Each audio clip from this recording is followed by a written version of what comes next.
You ever get told, flat out, "You're not welcome here," right to your face in your own driveway? That's how it started for me, standing there with my keys in hand, my 7-year-old son gripping my arm, so tight his knuckles went white, while the Homeowners Association president, Margot, blocked us with 2 black SUVs, red and blue cop lights flickering just beyond her shoulder. The smell of fresh-cut grass still hung in the air. And in that moment, I realized she'd actually called the cops on me for trying to enter my own house, the one I'd sunk 8 years of savings into, the one I just bought fair and square. If you think I'm making this up, drop a comment. Tell me where you're watching from, and if you've ever had someone treat you like a criminal on your own doorstep. But let me back up. 3 hours earlier, I'd been driving my beat-up Honda Civic down the tree-lined street I'd always dreamed of living on, Pinehurst Meadows, all dappled sunlight, old oaks arching overhead, birdsong mixing with the hum of a distant lawnmower. Jasper was in the back seat with his crayons, drawing a picture of our new house. "Dad, can I paint my room blue?" he asked, and I told him, "Whatever color you want, buddy." For the first time in months, it felt like life was turning around, like all those weekends spent freelancing, all those side jobs, had finally paid off. I'd made it. 47 Maple Drive was ours. Except when I turned onto our street, something fell off. A steel barricade stretched across my driveway, 2 black SUVs boxed in any path forward. And there was this guy, sharp-featured, gray suit, arms crossed, radiating that I'm in charge energy. I rolled down my window, trying to keep my voice even. "Excuse me, I'm the owner of 47. He barely glanced at me. "Wait here," he said, as if I was the delivery guy, not the homeowner. Then, out steps Margot, early 50s, cream blazer, hair yanked back so tight it looked painful, smiling like a snake. "Welcome to Pinehurst Meadows, Mr. Callahan," she purred. My son leaned forward, voice quivering. "Dad, what's happening?" And I could feel my own pulse starting to race. I try to keep my cool. "Look, I don't know what this is about, but I have every legal right to be here. This is my property." She didn't even blink. "We don't dispute your ownership, but ownership doesn't exempt you from community standards. You violated multiple regulations." She flashed a leather portfolio, thick with paper, paragraphs of dense legalese, no signatures, no stamps, just walls of rules I'd never even heard of. Supposedly, I'd broken codes 1723 and 41, whatever those were. "This is insane," I said. "I want to speak to the full board." She actually smirked. "I am the board. If I say you're not welcome, you're not welcome." Jasper fell silent. I could see his little hands gripping the seat. I wasn't leaving. This was my house. But Margot just whipped out her phone. "Then I'll call the authorities. You're trespassing." She dialed, described me like I was a dangerous criminal. When she hung up, that cold smile was back. "If you're still here when the police arrive, you'll be charged with trespassing." I wanted to explode. But with Jasper there, I bit back every word, just said, "This isn't over." "Oh, Mr. Callahan," she replied softly. "It hasn't even started." Within minutes, red and blue lights flashed behind us. 2 officers stepped out, Brennan, a broad-shouldered veteran, and Quinn, younger, eyes sharp. Brennan approached, calm but firm. "We got a call about trespassing. What's going on?" Margot launched into her spiel, all business. "This man is attempting to access a suspended property." Brennan asked for my story, and I handed him my deed. He looked it over, nodded. "This looks legitimate." Margot jumped in again, waving her stack of resolutions. Brennan skimmed it, then said, "Ma'am, this is a civil dispute. I can't enforce HOA rules." Margot bristled, pushing for my removal. Brennan stood his ground. He owns the house. "If you've got a problem, take it to court." Relief washed over me. For a second, I thought it was over. But Margot wasn't done, threatening disturbance claims. Brennan looked at me. "Sir, you'll need a lawyer. File a complaint. This is civil territory." I glanced at Margot. Her face barely moved, but her eyes were ice. Brennan leaned in, voice low. "Be careful with this woman. Document everything. Get a good lawyer. Don't try to handle it yourself." As he and Quinn drove off, the street went silent again. Margot crossed her arms. You're not getting in this house tonight, or any night, until the HOA clears you. I started my engine, Jasper trembling beside me. We'll see about that, I told her, and she just smirked. Enjoy your hotel stay. I spent that night in a rundown motel, peeling paint, flickering neon, mildew scent so thick you could taste it. Jasper clutched his backpack, eyes red. Dad, why can't we go home? I knelt beside him, fighting the tremor in my own voice.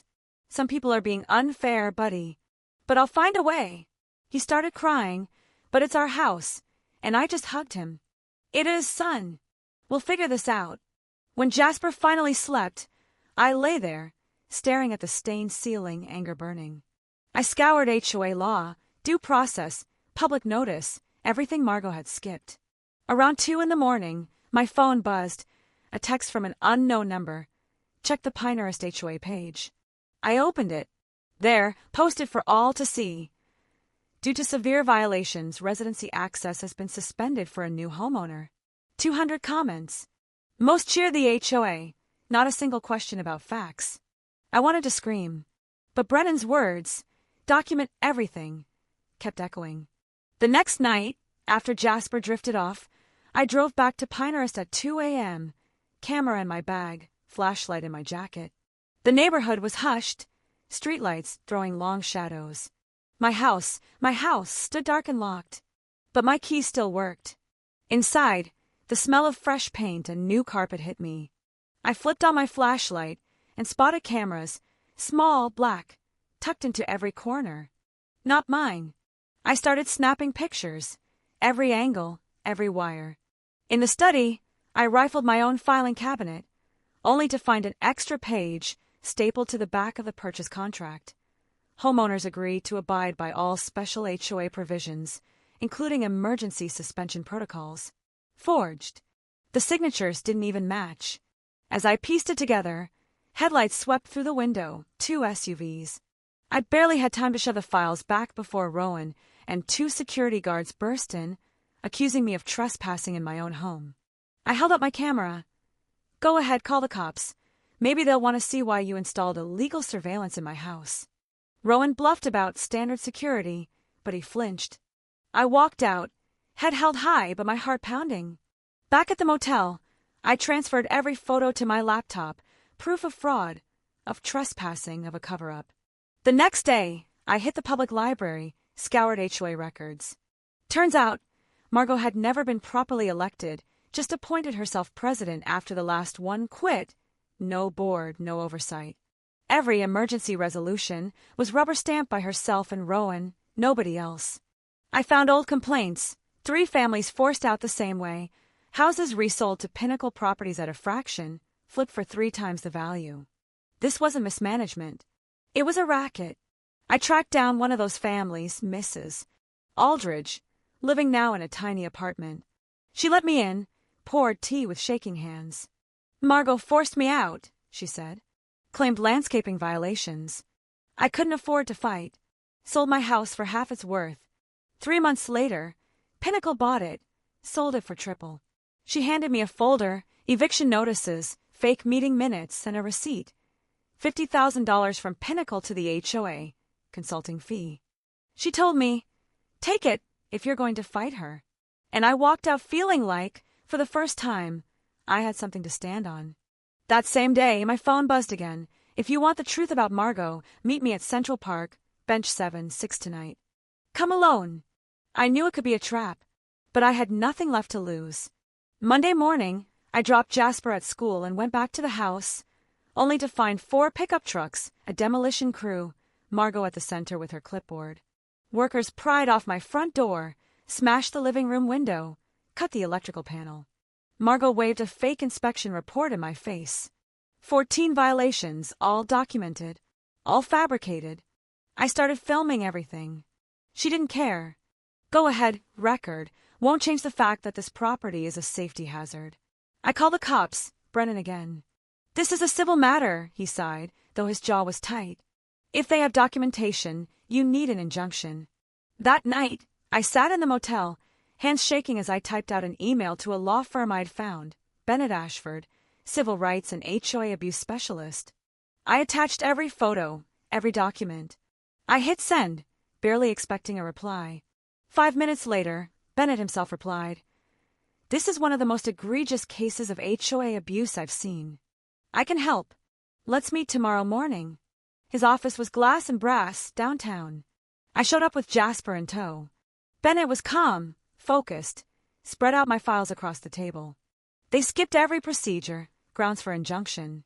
"But we need more. Internal records, emails, bank transfers." I handed him the folder from Mrs. Aldridge. "This is a start," he said. "But we need to connect Margot personally." That evening, I met Nolan at the park, a young, nervous guy, assistant secretary for the HOA. "I can't let her keep doing this," he said, pressing a USB into my hand. "Emails, bank records, forged minutes, everything. She's cleared 4 families so far. $200,000 wired offshore." His voice shook. "Promise me, protect my name if you can." I brought the drive to Bennett. We opened it. Hundreds of files, the whole scheme laid bare. "This is everything," Bennett said. "Tomorrow we file." Within hours, the court issued a restraining order. No more demolition, no more lockouts, all HOA accounts frozen. Over the next week, Bennett's experts, an accountant, a forensic doc examiner, an HOA law pro dug in. The evidence was overwhelming. Margot fought back with countersuits, trash-talked me in the local press, but Bennett kept me steady. "Don't engage. Let the evidence speak." The hearing was a circus. Packed courtroom, reporters, neighbors. Bennett laid it all out. Fraud, forgeries, wire transfers, kickbacks, the works. Margot's lawyer tried to paint me as the troublemaker, but the witnesses torched every lie. Donovan, the accountant, charted the money. Dr. Foster, the HOA expert, detailed every bylaw Margot broke. Clifton, the doc examiner, proved the signatures were fakes. Then Nolan, shaking but steady, testified about the whole dirty playbook. Margot tried to stall. The judge wasn't having it. She slammed her gavel, granted the injunction, ordered all HOA action stopped, restored my access, froze every account, and referred Margot for criminal prosecution. Margot's face went gray. The court erupted. Bennett squeezed my shoulder. We won. 2 weeks later, Margot was indicted. Fraud, forgery, money laundering. Plea deal, 3 years in prison, $500,000 in fines. Her cronies got probation. The developer's company was torched in the press. The HOA was dissolved, rebuilt from scratch. Real elections, transparency, the works. And on a crisp autumn morning, Jasper and I pulled into our driveway. No barricades, no hostile glares. Neighbors brought flowers, some apologized. The house was repaired, paid for by the new board. Jasper ran up the steps. "Dad, it's blue." They painted it blue, just like his drawing. Inside, sunlight pooled on the clean floorboards. The living room was empty of cameras. The kitchen smelled of hope, not fear. In the yard, a new oak tree grew, a note tied to its branch. "For new beginnings from your neighbors." That evening, Nolan stopped by with his resignation letter, now working at a nonprofit, helping people fight HOAs. "How'd you keep going?" he asked. I thought about Jasper, about all those nights I nearly quit. Someone depended on me, and I knew I was right. That was enough. Nolan smiled. "Hope I can be that strong someday." Bennett called to check in. "You didn't just win for yourself," he said. "You changed things for everyone." Jasper asked, "Dad, did we win?" I looked around at our home, our life. Hard one, but ours. "Yeah, buddy," I said. "We won. Not just against Margot.